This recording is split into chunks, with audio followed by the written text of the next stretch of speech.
justice.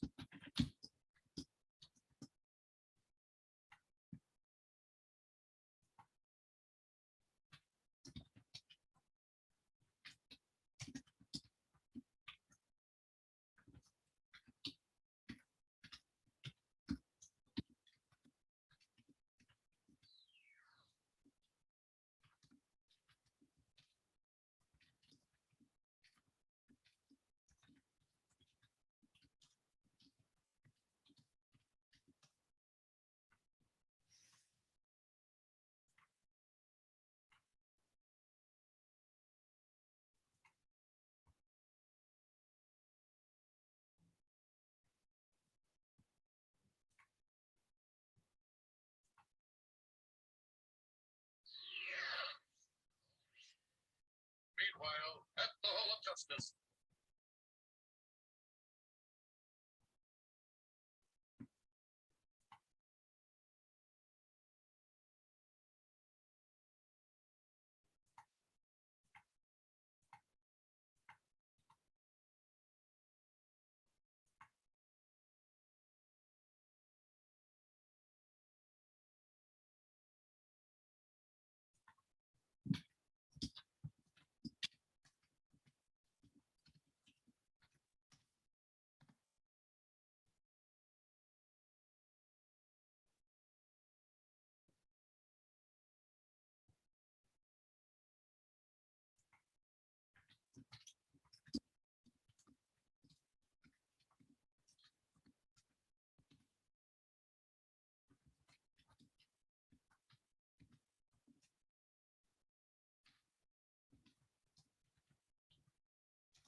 I've had COVID. I have not had COVID, but I am vaccinated and boosted, so anyway, there's nowhere to set this really. So I'm here to talk to you about something that might sound pretty weird, reasonable hostility. We're talking about reconciliation, and we're talking about all of these lovely things, and I'm here to say, no, let's engage in the agony. Let's get into the conflict. And it starts with, I was reading Oliver Ramsbottom, who's an English political scientist, and I actually got to interview him a couple of years ago on my sabbatical in London. And so in preparation for that, I was reading a lot of what he's written about, and he was talking about these radical disagreements and how they tear apart nations. Of course, he's a political scientist, so he's looking at the big picture. But, you know, it also tears apart families. And some of us know firsthand how it tears apart churches. And it tears apart schools. It tears apart friend groups. And we can have all these great ideas about reconciliation, but sometimes it's really hard to know, where do we start? Where do we dig into that?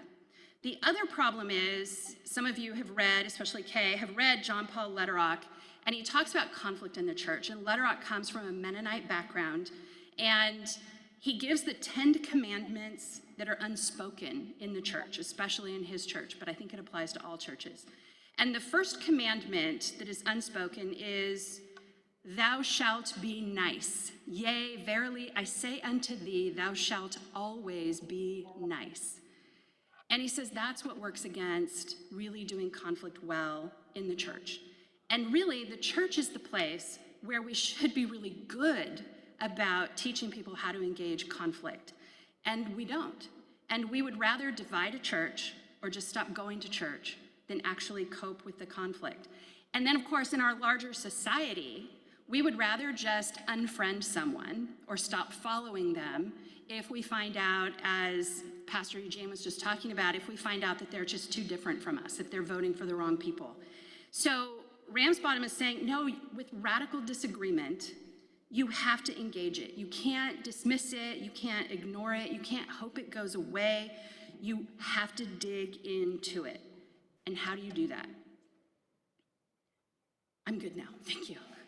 So you have to dig into it. You can't hope that it goes away. So how do you engage the agonistic dialogue?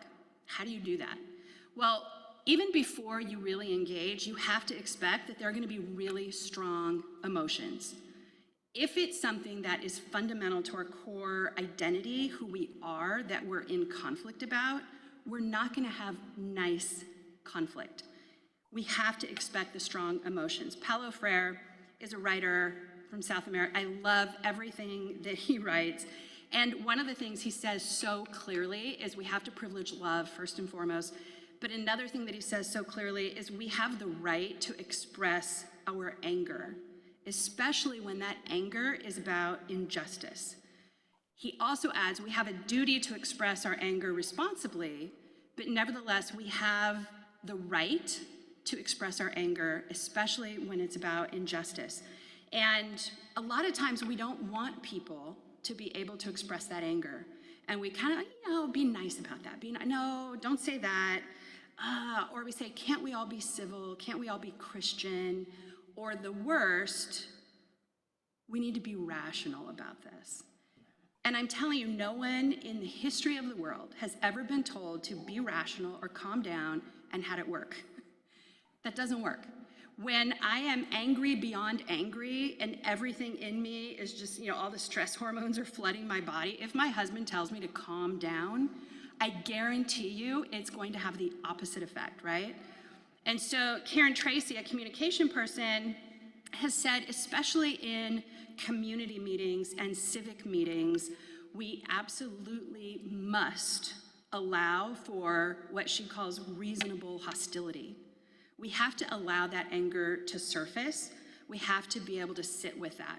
The hard thing about that is if you're the person running the meeting, if you're a government person, if you're the pastor of a church, it's really challenging to let that happen and not take it personally. And so that's usually where then we want to kind of stifle it and make it nice, make it civil, make it rational, because it's too hard for us to sit in that without getting super defensive, and then we get really angry. But we have to allow a certain amount of what she calls reasonable hostility, especially when our conflicts are being fueled by identity issues. So the calls for civility and rationality are not neutral, and they are privileged by a particular way of being and speaking. And actually that can be one more power play to silence people who actually don't think in Aristotelian logic terms, or think back to your geometry and your if-then statements. If pigs can fly, then I will pass geometry was one of my teacher's favorites. The other thing is we have to avoid, we can probably go to the next slide. We have to avoid insisting on finding common ground. One of the things that we think is helpful is figuring out where we can agree. And that can be helpful a lot of times. And if you read Yuri, getting to yes, negotiating agreement without giving in, or getting past no, there is a time for finding common ground. But it might not be in the midst of allowing people to express their anger at injustice. And in that case, next slide, we probably need to get to the point where we're just listening. Listening. We have to be quick to listen and slow to speak, and even slower to anger. Be angry, but sin not, right? So what does it mean to be quick to listen? How do we do that? What's the value of listening? And some of you are like, really? I thought this was going to be a much more interesting talk. Your punchline is I have to listen. I could have read that in a tweet. Thank you very much. I should be learning about worship as resistance.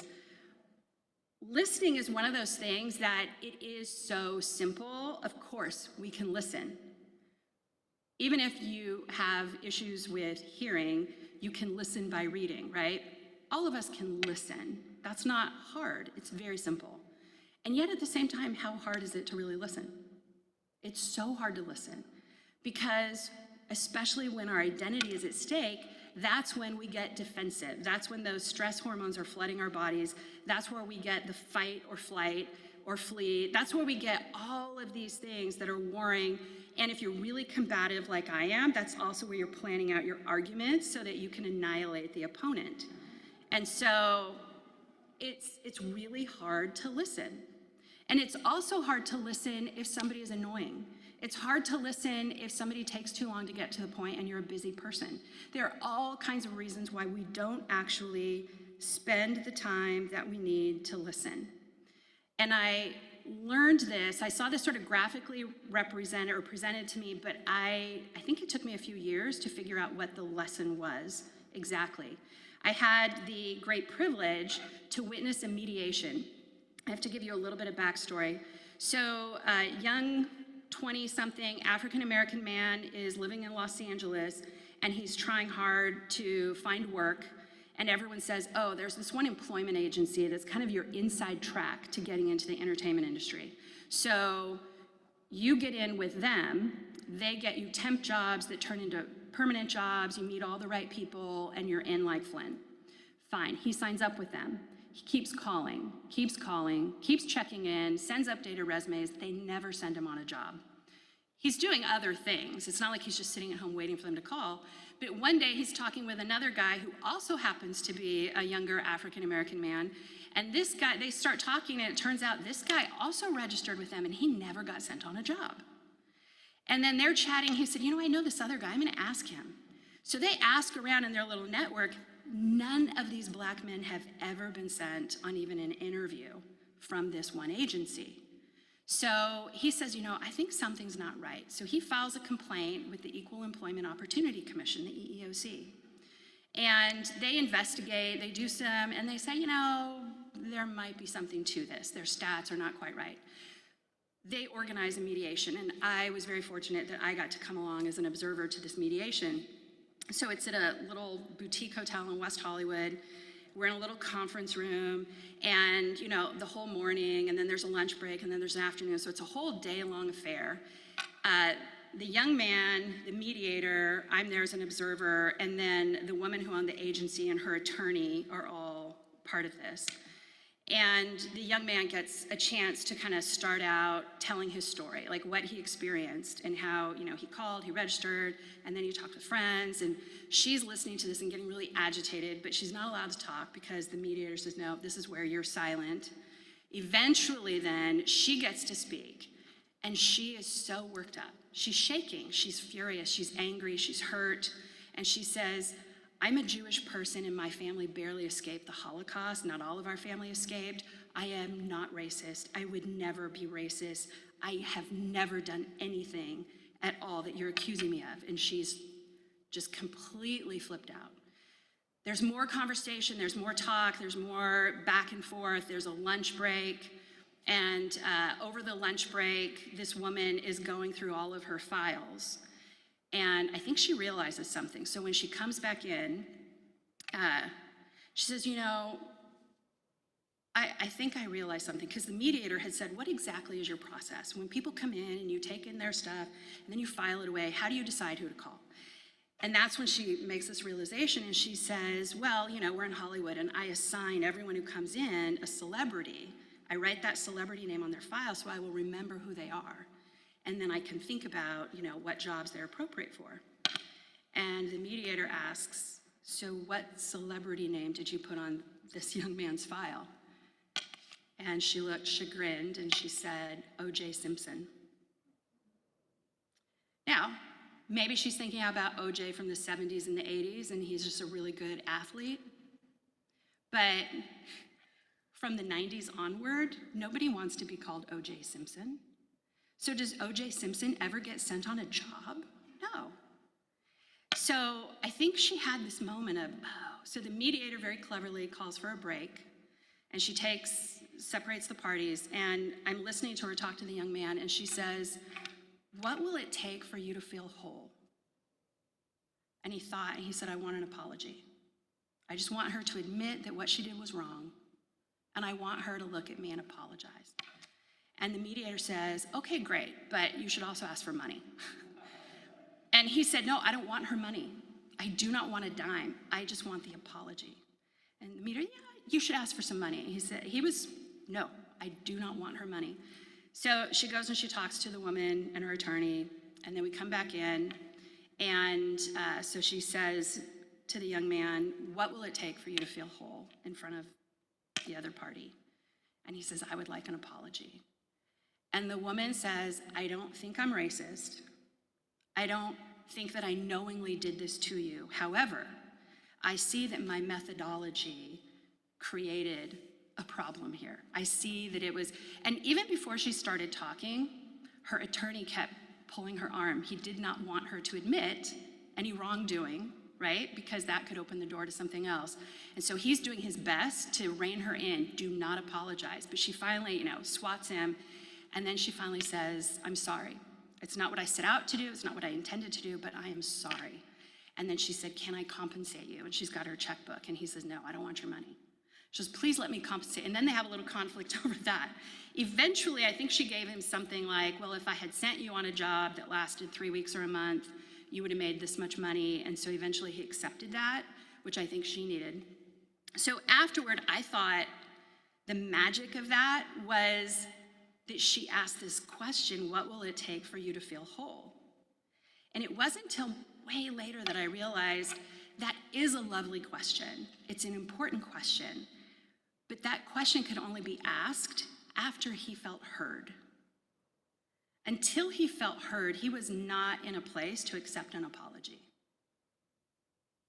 And the woman who owned the agency needed to feel heard, that she did not believe that she set out to do this, but she was sorry.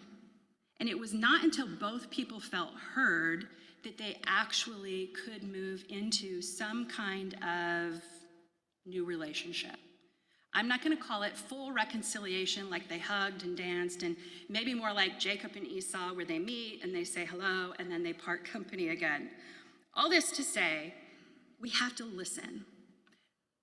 Next slide, please. But before you even engage in the listening, you have to ground the dialogue. And what do I mean by that? Maybe Kay back there, or even DJ right there, will remember that whenever I have in the past defined dialogue, I always started by contrasting it with monologue. So dialogue is between or among people. It's that flow of meaning. But a monologue is meaning by, for, about, one. And a lot of our conversations, if we're honest, are just turn-taking monologues. We're not really engaging. We're not making meaning or sharing meaning together. And so I've always taught dialogue is the opposite of monologue. Until a couple of years ago, when Jeff Schaefer asked my colleague and I at Westmont with the Center for Dialogue and Deliberation to help him intervene in a conflict that was happening here locally. And if some of you are local, you may remember reading about it, where there was going to be a homeless housing situation on the east side. East Side residents were really angry. There was a very fraught meeting covered in the local media. There was a lot of name calling. And so Jeff Schaefer said, I think you might be helpful for us. So we came in and we met with the SB Act and the All Call, and I see a couple of you who were part of that meeting. And then we went and started meeting with folks on the east side. So the people that I call the do-gooders, the people who are like you, who care deeply about social justice and helping the people who are marginalized, those people were furious that the NIMBYs were creating such a fuss. And our job was to go and listen to all the NIMBYs and then come back to all the do-gooders and say, you're part of the problem.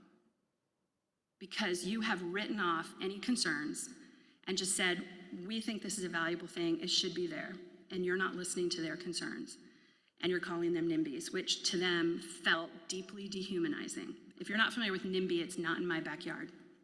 And so when we went and listened to people on the east side, we talked to homeowners who are in a particular corridor where people who are without homes don't have bathroom facilities, so they use their bushes, porches, and front yards. And there's a lot of drinking and drug using, and so then the empty bottles and the used syringes are left in their yards or where children walk to school. And we talked with business owners who said that they've lost employees, not just customers or clients, but they've lost employees because the employees didn't feel safe anymore. And the members of the East Side said, we have pretty much all of the outreach services for people without homes on the East Side. And the people in the Riviera and the people in the Mesa and these people don't house any of this. And so they're angry at us because we won't continue, but they're not going to help us. And their only request was that the people who walk up and down State Street to kind of help out, and they wear these red shirts, they said, can we get some of those? And the city said, no, we're not going to send those to the East Side.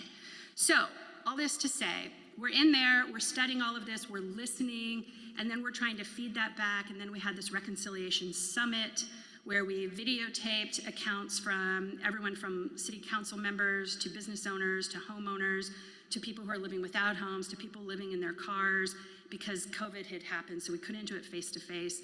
So we tried to videotape it all and then present it to people online and then have a discussion, a dialogue as much as you can have via Zoom with breakout rooms. But all this to say, trying to make sense of that was a really tough one for me because I thought they have to be able to be heard before we can start a dialogue. If we were to stick everyone in the room and try to have a dialogue, I think it would have exploded. It would not have been helpful for anybody. And so I'm reading up on things, and somebody said, well, you should read Ron Arnett. And I said, yeah, I've read Ron Arnett. I love Ron Arnett. We had him out to Westmont.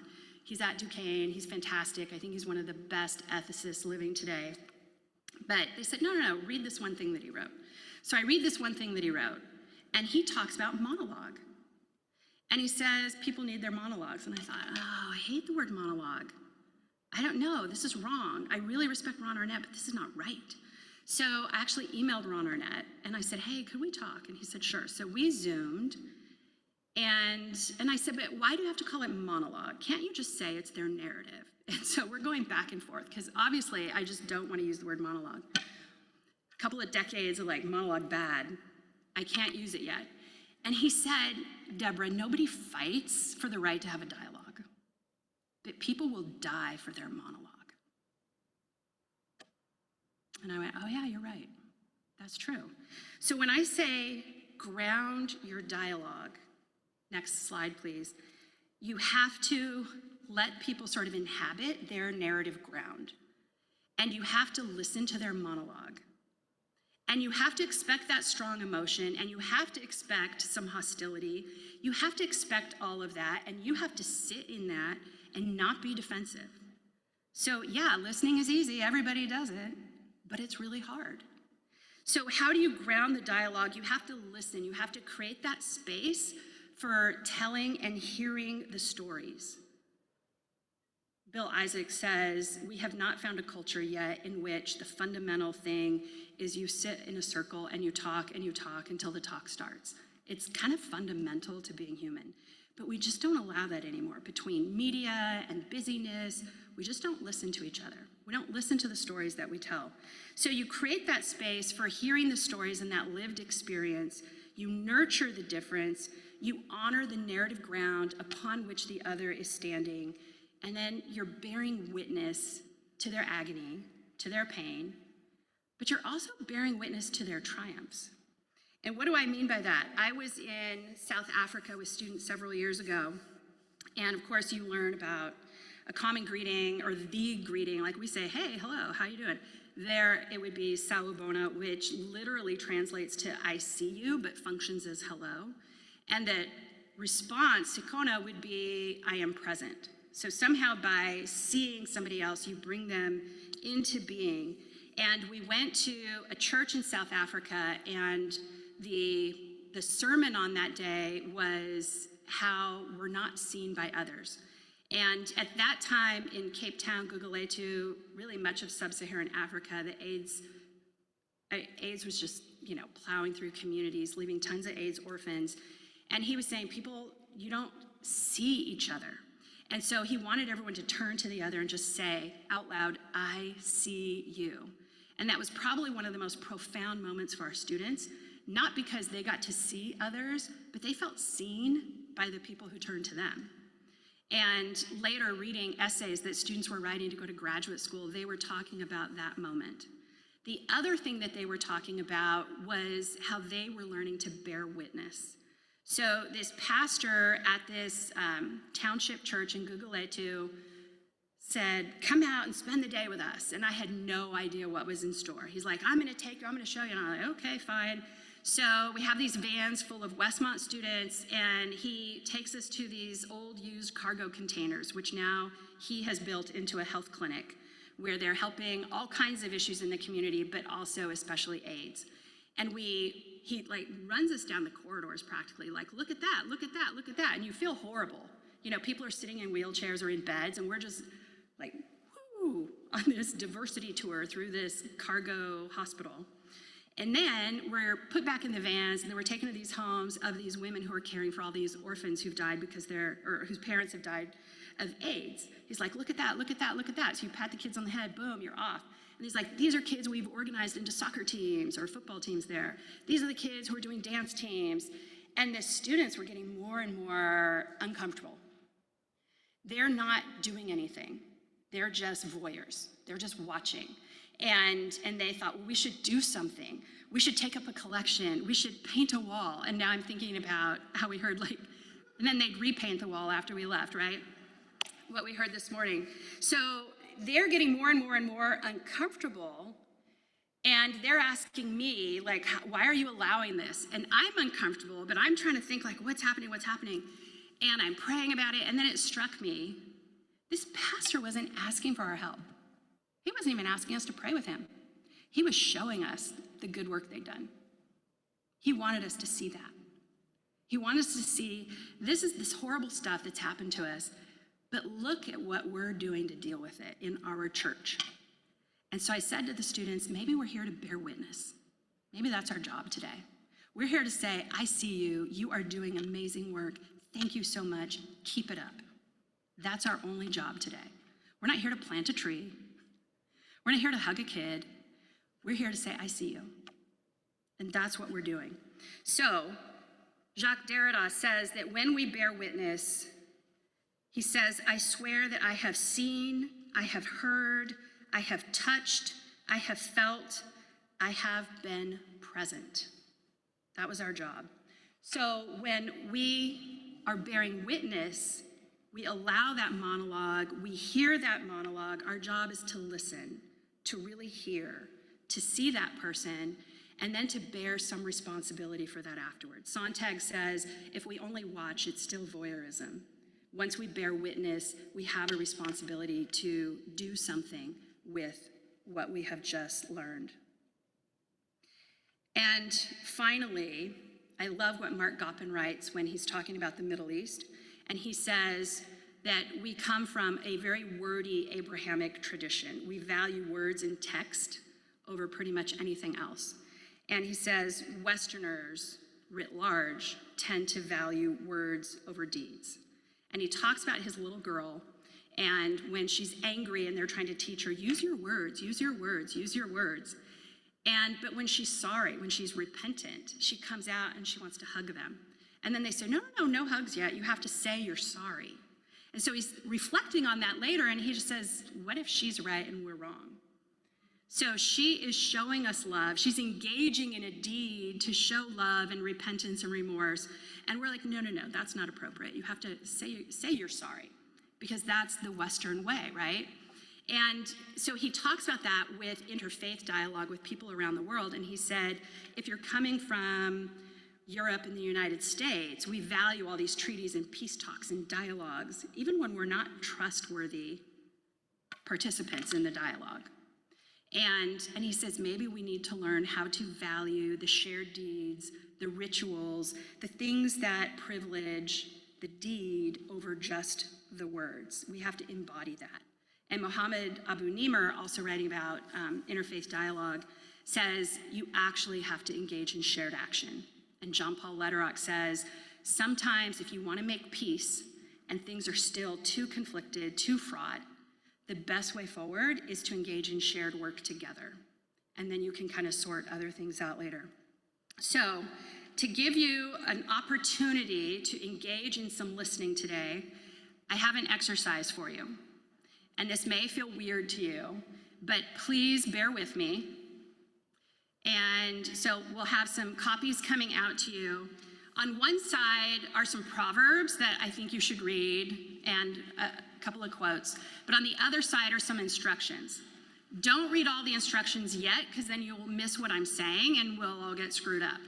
So what you're going to do is to gather into small groups of 4, not right now, but in a moment. And in the small group of 4, I want you to try to mix that up and sit with people you don't know or barely know. So Westmont students, you all came as a clump and you sat together at lunch as a clump. Break up the clump. Reach out, see somebody else, listen to somebody else.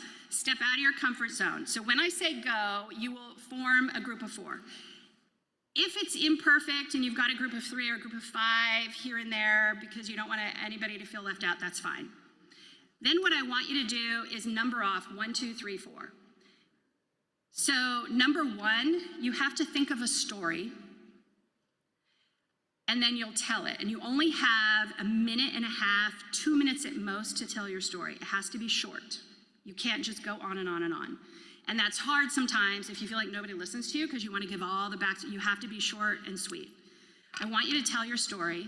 Person number 2, you are listening to the story, but you are listening only for all the facts. You have to listen for every fact you can hear. And then person number 3, you are listening for all of the values. And that can be tricky. What does the person value? What do they hold valuable based upon the story they told, how they told it, their demeanor when telling it? And the last person, your job is to listen for the emotions, okay? I'm gonna be the timekeeper up here. I'm gonna keep strict time, and I'll yell out, you have to switch to the next person, switch to the next person, and then I'll give you instructions after that. The last thing is, well, we won't get to that yet. So first, form into your groups of 4. Stand up, run around, walk around, get to somebody else, get in your groups.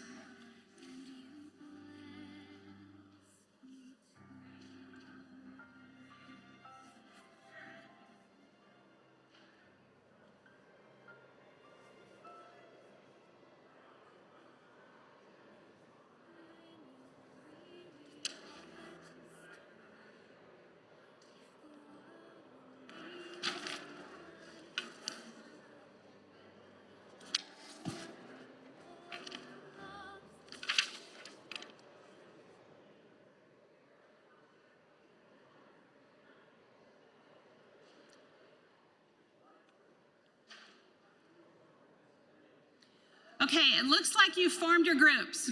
So pick who's number 1, 2, 3, and 4. And if you've got a slightly different number and you don't have a 4, that's fine. Someone can do double duty, or if you have a 5, you can piggyback on someone else's. But number 1, now I want you to think of a story. I want you to think of a time where you, not anyone else, just you felt misunderstood, disempowered, angry, or hurt based on your ethnicity, culture, race, or gender. So person number 1, I'll give you a moment to think of a time when you felt misunderstood, disempowered, angry, or hurt based on your ethnicity, culture, race, gender. And then remember, you're only going to get 2 minutes to tell your story. Person number 2, you're listening for fact. Oh, I think I screwed it up when I said it the first time. Person number 3, you're listening for emotions. And person number 4, you're listening for values. So I'm going to give you a moment, number 1, to think of your story, and then I'm going to start timing you.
Storytellers, you have about 30 seconds left.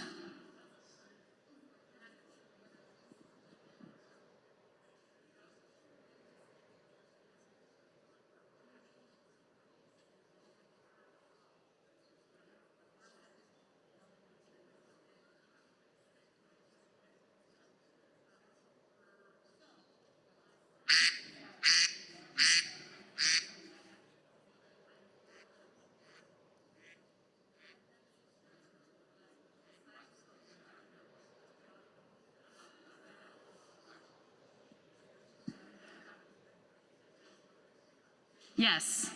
So the 2 minutes are up. When the duck quacks, that's the timer. So now person number 2, who is listening for a fact, don't start right yet. Here's the key. Storyteller, you're not allowed to talk yet. You have to listen to everybody else. You can't even correct anything that's wrong. The person who is listening for facts, I want you to say, here are the facts that I heard. And then we're going to do the same with the person listening for emotions and the person listening for values. And again, you want to be kind of short and sweet, so go.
If you've already gone through the facts, you should also be working through the emotions and the values. So the initial storyteller is still not talking.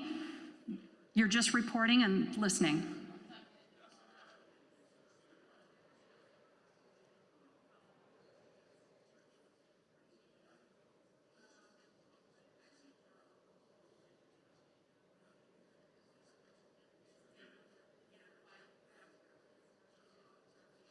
No, just keep going through all of those.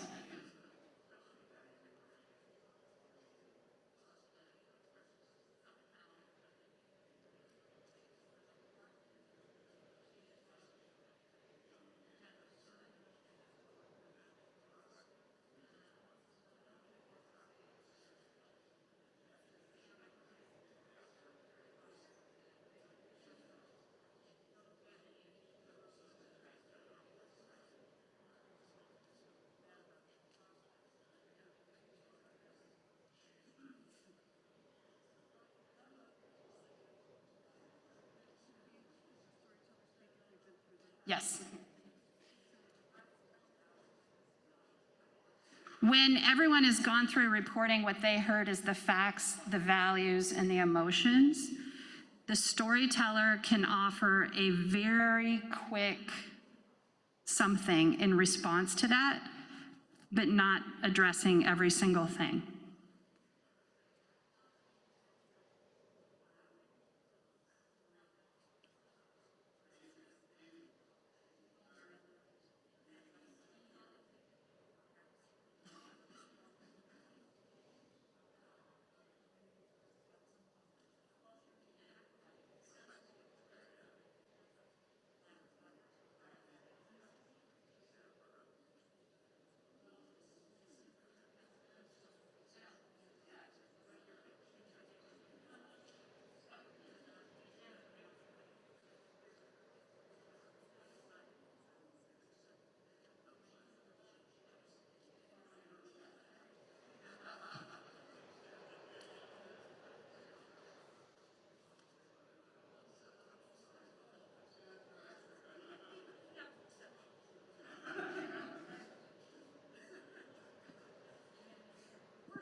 Oh, good. We've mastered your activity, Deborah. Well, I know me have.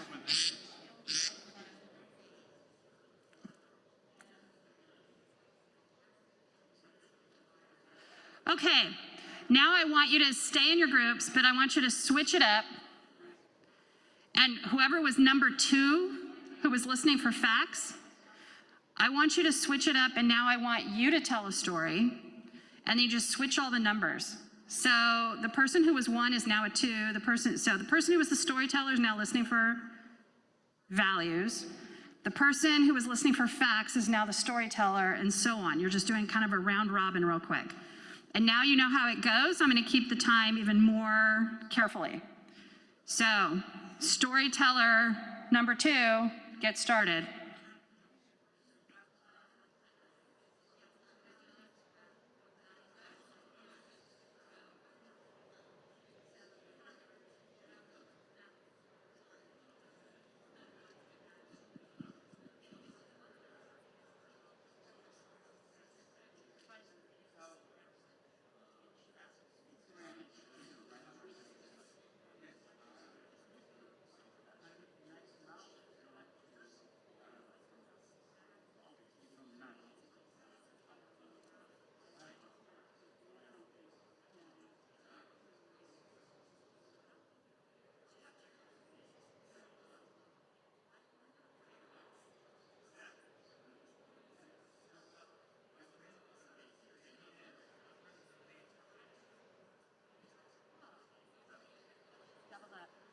I noticed my husband ducked out the minute I formed him.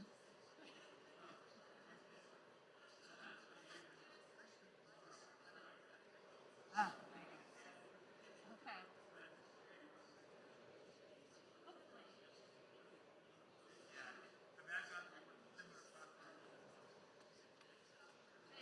I did this once at a conference, and I just had to keep myself from crying, because when the person reported to me what they thought my values were, they resonated in such a deep way that I didn't think I'd ever thought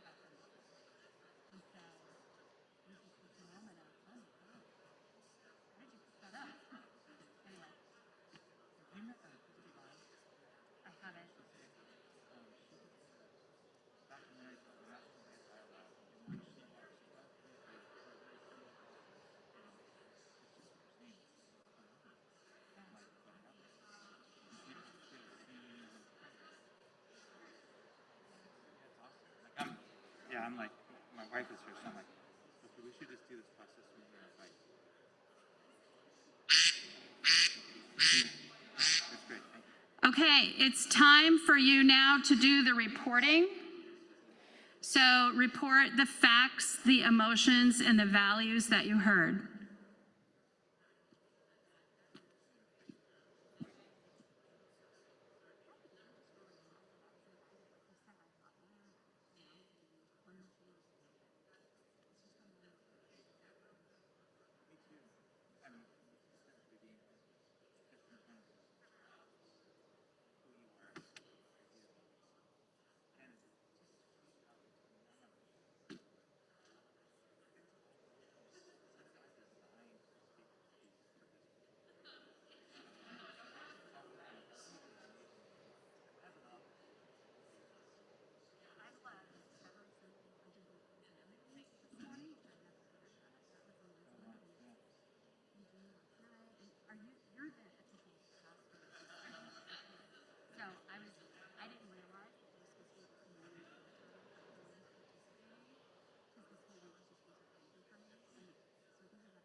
Best friend is Kay, and that's the, I forget Kay's last name, but she was- Sanchez. Yes. Oops.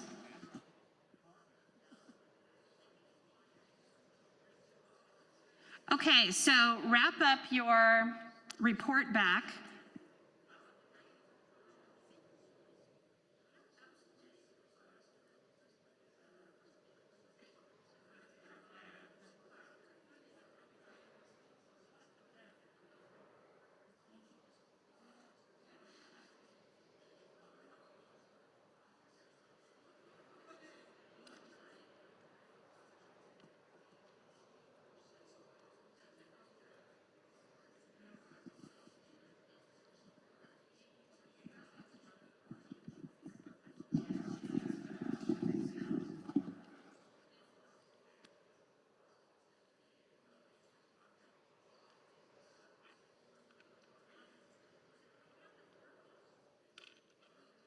I'm going to stop you.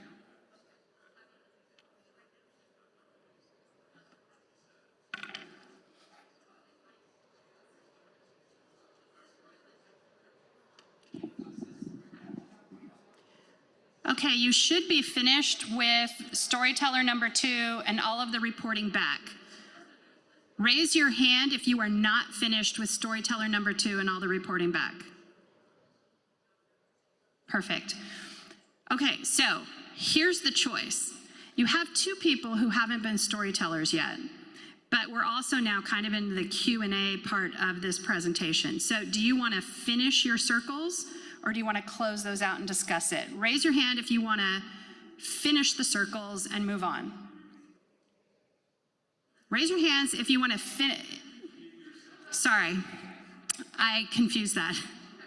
Raise your hands if you want to finish the storytelling so person 3 and 4 can tell their stories. raise your hand if you're like, we got the hang of it, let's move on. Okay, so I don't know if your people in the groups now feel hurt that you want to hurry up and get out of your groups, but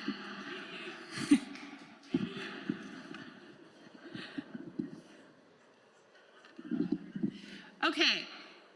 I think it's an easy enough exercise, and that's why I printed it out for you to do. You can try it on your own. You can try it in your families. You could try it with a friend group. You could try it with a spouse. You could try it with your churches. So it's an easy enough thing to do, or maybe you can re-congregate with your same group and do it at the break. What I want to ask you now is think a moment, especially as a storyteller, what was that experience like for you to have people report back what you just told? Just think about that for a moment. And if you didn't get a chance to tell your story and you were a listener, or some of you did both at some point, what role was the most challenging for you? Being a listener and listening for something specific, or being the storyteller? Just think about that.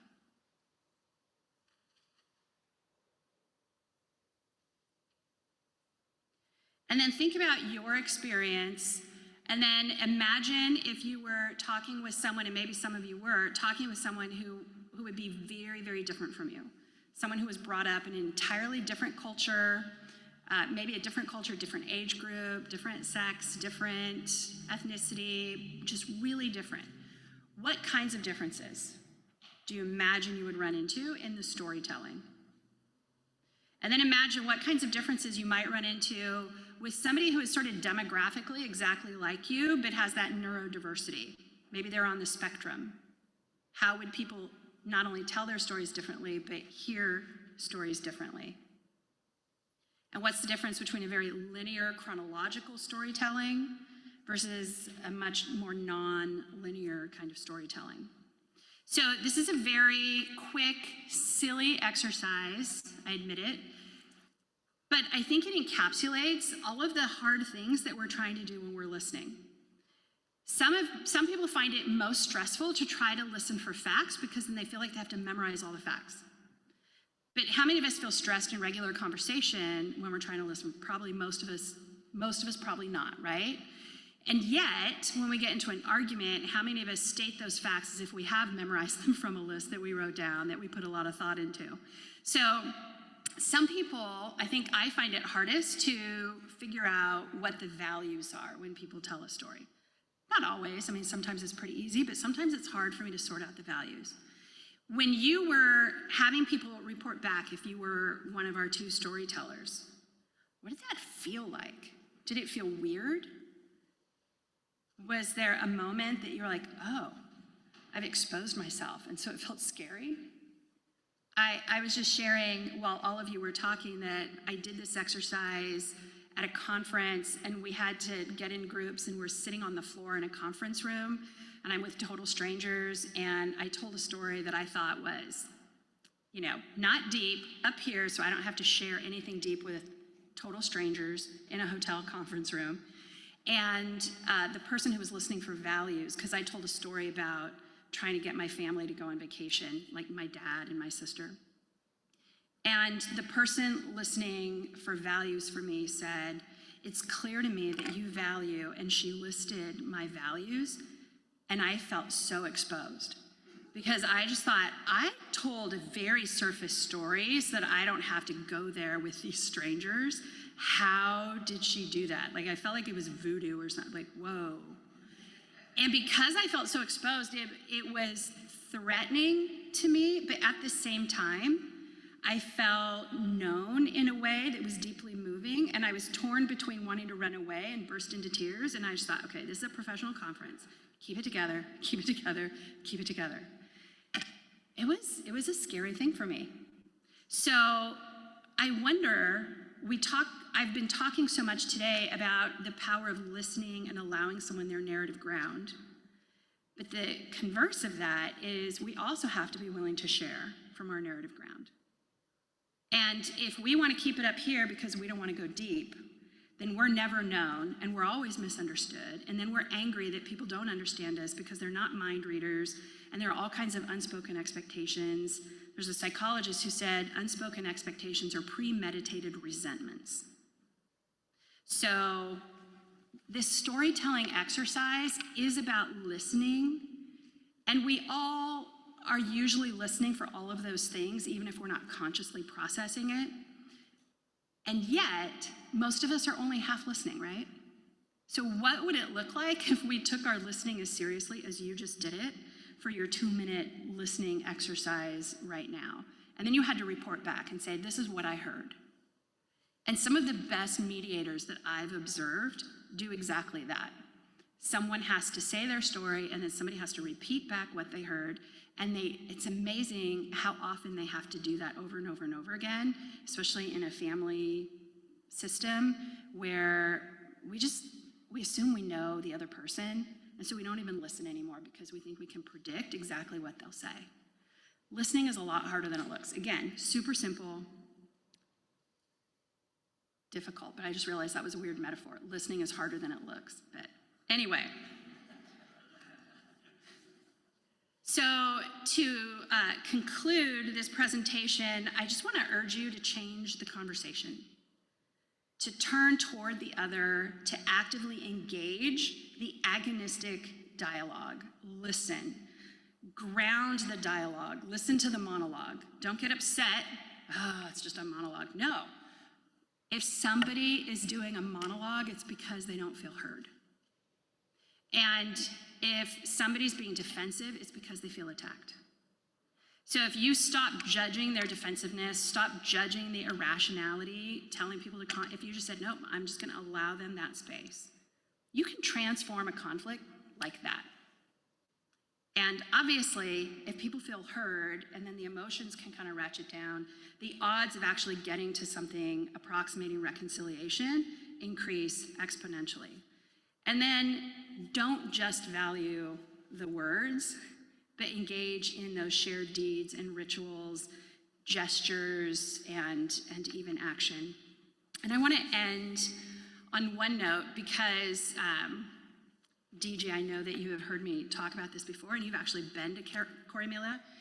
I was visiting a reconciliation center on the north coast of Ireland 22 years ago, and I was interested in the conflict, but be honest, I'm just like, oh, this is a nice little junket, get to hang out in Ireland. And we visited this reconciliation center, and I saw a poster, and it said, if the church has nothing to say about reconciliation, the church has nothing to say. And if you know me, I don't throw this around lightly. I felt like in that moment, God spoke to me. It was an epiphany to say, oh yeah.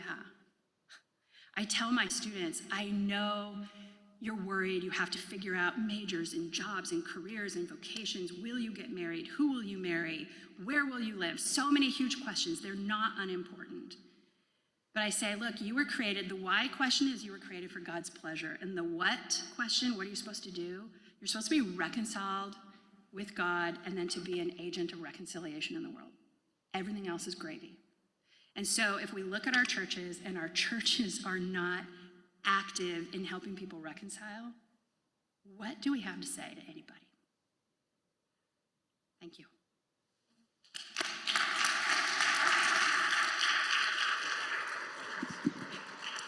So we have time for a couple questions or comments that you'd like to make for Professor Dunn. Is there any questions you'd like to ask?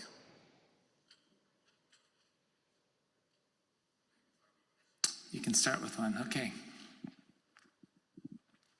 So I was thinking about Monologue. I'll hold this a little farther away from my face. Monologue and the cultural phenomenon of the rant right now. And I'm curious if you would distinguish between those at all, or if you think of those as the same thing.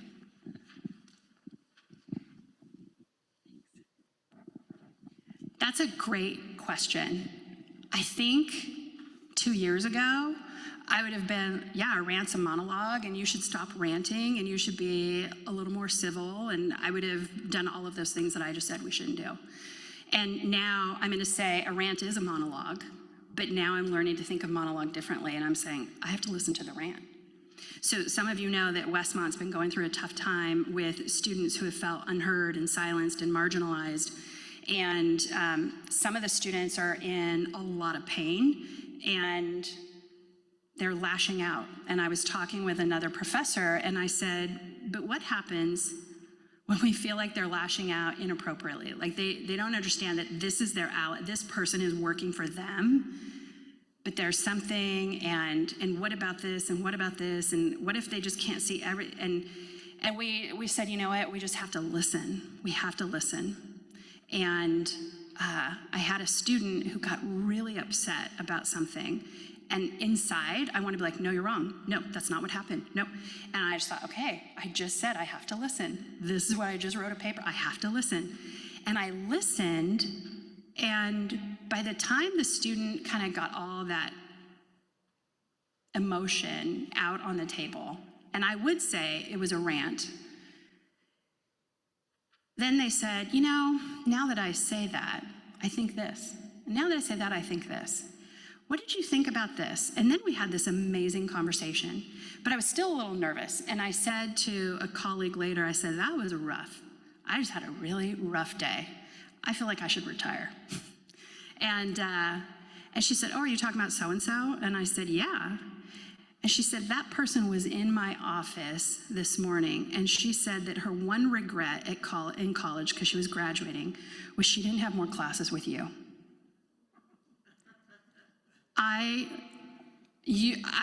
Whoa, what? And this person has stayed in touch. I've written them a letter of recommendation for a job. And I would never have predicted that when they started. But I don't think that I was able to do that because I'm so amazing. I did it because literally the night before, walking my dog with Lisa Deborah, we had said, we just have to learn to listen. That's what we have to do. So. Someone else, either a question or a comment. We have just a couple more minutes before we're going to head out and get our treat. I mean, the communion.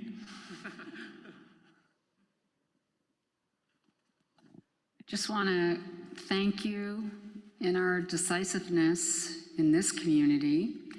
Many times what's come across my way for the last 5 years as I've been on my own journey with my son, it's going on in the United States. We are very fortunate to have you, Professor Dunn, in our community to help us move forward. Thank you. Very much so.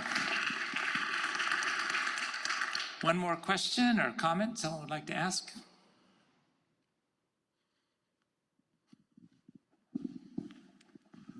Deborah, I wonder if you have any theories about why we in the church are particularly bad at conflict. Is it because institutions are bad at conflict, or is there something about the church, especially, that makes it hard for us? I think it's both. You know, Pastor Eugene earlier was saying, you know, the best thing about the church is people and the worst thing about the church is people. Or maybe he said the hardest thing, not the worst thing. Yeah, it's natural. So I love what Letterock says, that in the beginning, God created the world and he created it with just diversity. You know, everything is different. Everything is different. And God said it was good. And so Letterock says that means that difference is inevitable. And Miroslav Volf has written about exclusion and embrace, and he talks about God creates the world and he separates the darkness from the light, and he separates, you know, the water from the land, but he also binds it all. And so I think the mistakes we make in the church is we think that difference is bad and it must be quashed, and we think that we should separate but without the binding. I think we get the formula wrong. And then I also think we maybe misread scripture and what the message is. And I love how Letterock reinterprets Matthew 18 and how we should do conflict. You know, so if your brother sins, take a witness, go, and if that fails, then, you know, do this, a group, and then the church. And if they still, you know, then treat them as the tax collectors and sinners. And so we have for a couple thousand years interpreted that as, well, yeah, if you can't set them on the right path, then you pretty much excommunicate them, right? And Letterock says, what did Jesus do with tax collectors and sinners? He ate with them. So Letterock retools that, and he says the purpose of going with witnesses is because you're in a prayer and discernment, and because where two or more are present, Christ is in the midst of them. And so he just turns the whole thing on its head. And I think if churches were less about, was it Sandra this morning who was talking about less about empire building and more about reconciliation, I think we'd have a chance. But when it's consumer, and With Now says, it's all modular, like, oh, I'll choose this church based upon who's got the best program for my kids, or the best music, or closest to this, or, that's got the best contacts for my business. We don't have a chance. So yeah, it's natural. Difference is natural. And where we have difference, conflict is inevitable. But, I know a lot of marriage counselors who tell young people before they get married, if you want to have a good marriage, you have to learn how to fight together well. Because the conflict is inevitable, and if you can't learn how to do the conflict well, you are going to destroy each other. And I think the same thing is true for the church. I think we're out of time, but thank you. We say thank you to Professor Dunn. That was awesome. So I think there's coffee and treats is my guess. And then after that, we're going to be, I think, back in here for our final communion. And if anybody wants to help move the communion table, we could use some people who enjoy moving big furniture.